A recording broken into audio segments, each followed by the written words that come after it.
O ano lang, kamusta ka na, Ling? Okay naman, pero medyo masakit lang yung ulo ko. Masakit ang ulo mo? Pahinga lang yan, Ling. Tsaka kumain ka lang sa tamang oras. Ano nga, ma'am? Pakainin mo muna siya na. Ling, lalabas muna ako. Saglit lang ha. Kain ka na, ma, ha? Subuan kita, ma. Ito na, ma.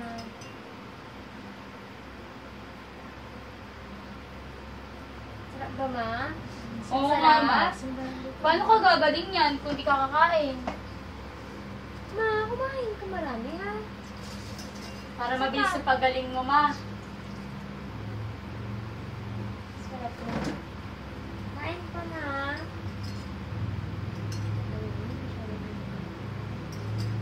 Ayun naman, masyado namang ninyo akong inaalala. Okay naman ako. Ma, kayo lang yun. Kaysa naman, di ba? Oo nga, ma. Hindi ka Nag-aalala dapat talaga kami kumain. sa'yo kasi nga, syempre, may sakit ka, di ba, ma? Subo ka pa, ma. Salamat, mga anak. Busin mo to, ha?